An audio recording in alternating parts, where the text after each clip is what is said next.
जनाधिक जनसंख्या विस्फोट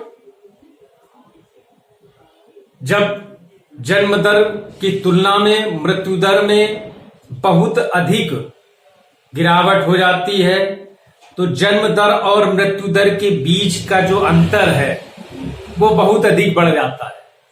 ये समस्या जो है ये जनसंख्या विस्फोट कहलाती है।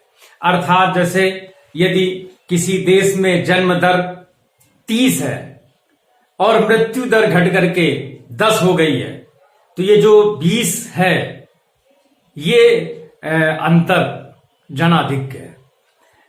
जनाधिक्य की समस्या विकराल रूप लेती है। भारत में जनाधिक्य पाया जाता है जब जन्म दर की तुलना में मृत्यु दर में तुलनात्मक रूप से अधिक कमी आ जाती है, तो जनाधिक्य की समस्या उत्पन्न हो जाती है। जब जन्म दर अधिक व मृत्यु दर उससे बहुत कम, तब यह स्थिति जनसंख्या विस्फोट की कहलाती है। भारत कृषि प्रधान देश है जिसकी 2/3 जनसंख्या कृषि पर निर्भर है।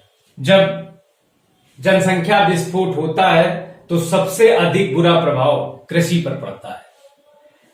कृषि पर वैसे ही जनाधिक्य है और जनाधिक्य के कारण बेरोजगारी उत्पन्न हो जाती है।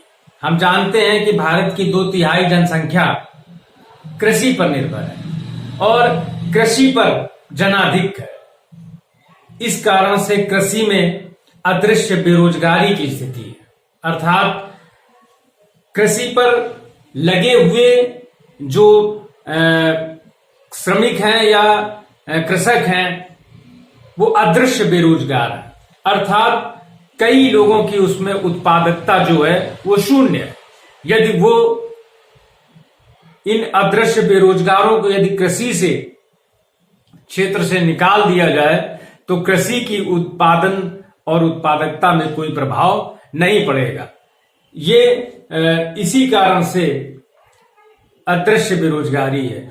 और जनसंख्या की अधिकता जनाधिक्य या जनसंख्या विस्फोट का सबसे अधिक दुष्प्रभाव कृषि पर पड़ता है। क्यों? भारत गांवों का देश है और गांव में जनसंख्या नियंत्रण, परिवार नियोजन के प्रति उपेक्षा के कारण से जनसंख्या अधिक है। तो जनाधिक्य के क्या कारण है वो देखते हैं। गर्म जलवायु, भारत की उष्ण जलवायु के कारण भी यहां प्रजनन क्षमता अधिक है, इस कारण से जनसंख्या अधिक है। दूसरा, परिवार नियोजन की उपेक्षा। भारत में अशिक्षा है और अशिक्षा के कारण परिवार नियोजन के प्रति यहां की जनता जागरूक नहीं है। इस कारण से भी भारत में जनसंख्या विस्फोट हुआ और जनाधिक्य की समस्या उत्पन्न हुई। तीसरा कारण है कि निर्धनता है और निर्धनता के कारण मनोरंजन का साधन नहीं है। मनोरंजन के साधनों के अभाव में भी जनसंख्या बढ़ती है।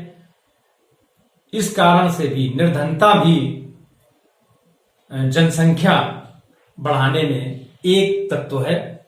निर्धनता के कारण बच्चे कुपोषित हो जाते हैं, उनकी अल्पायु में मृत्यु हो जाती है। इस कारण से पुनः बच्चे जन्म लेते हैं।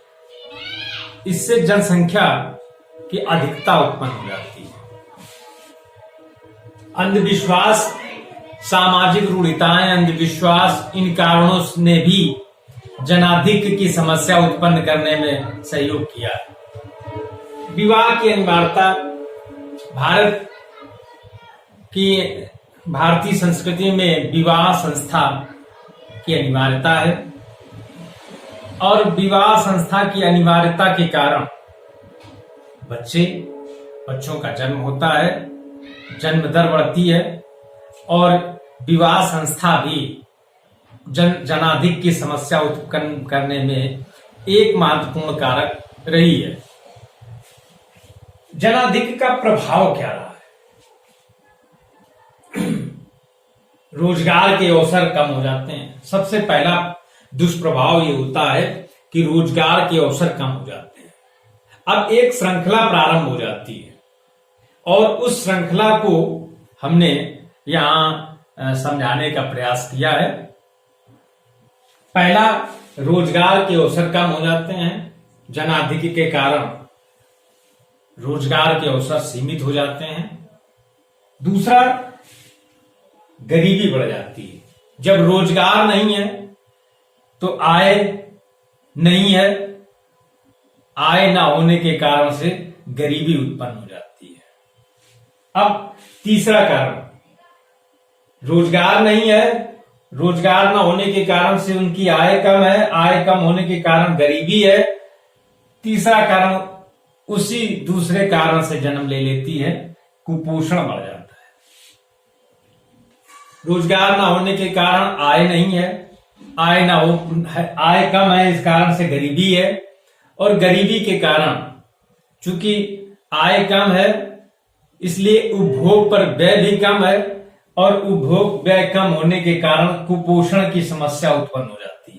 तो ये एक श्रृंखला प्रारंभ हो जाती है, जनाधिक्य से, रोजगार के अवसर सीमित, आय कम, गरीबी, कुपोषण।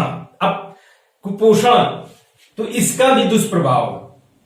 चौथा, उत्पादकता कम हो जाती है।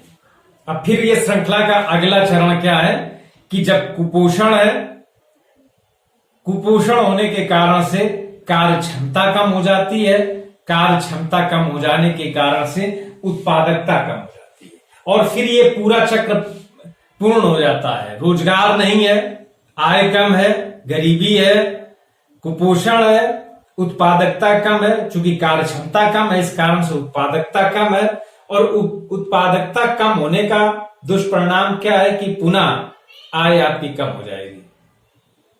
क्यों? क्योंकि आप पूरे 8 घंटे वर्क नहीं कर पाएंगे। 8 घंटे वर्क ना कर पाने के कारण से आपकी आय कम हो जाएगी। आय कम हो जाने से फिर वो चक्र शुरू हो जाता है, आय कम, आपकी गरीबी, कुपोषण, फिर उत्पादकता कम। तो इस प्रकार से ये श्रृंखला चलने लगती है।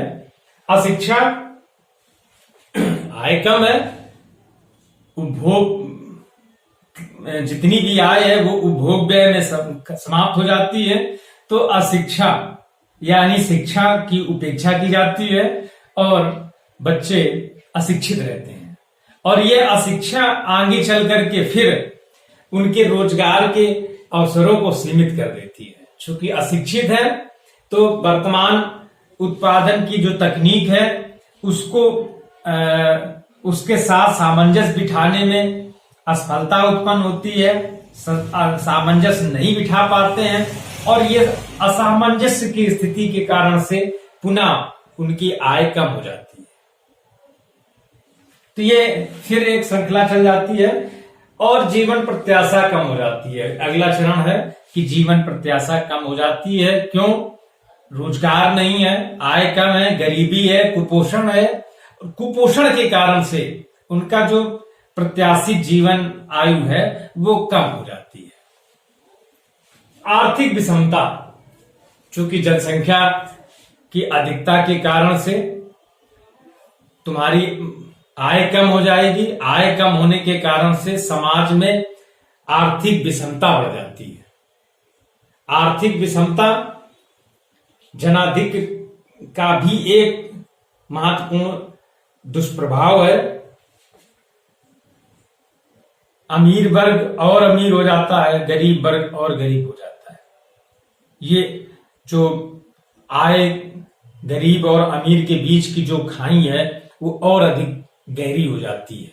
तो इस प्रकार से जनाधिक्य की समस्या के कारण और इसका दुष्परिणाम, तो जनाधिक्य की समस्या भारतीय अर्थव्यवस्था की एक प्रमुख समस्या है। धन्यवाद।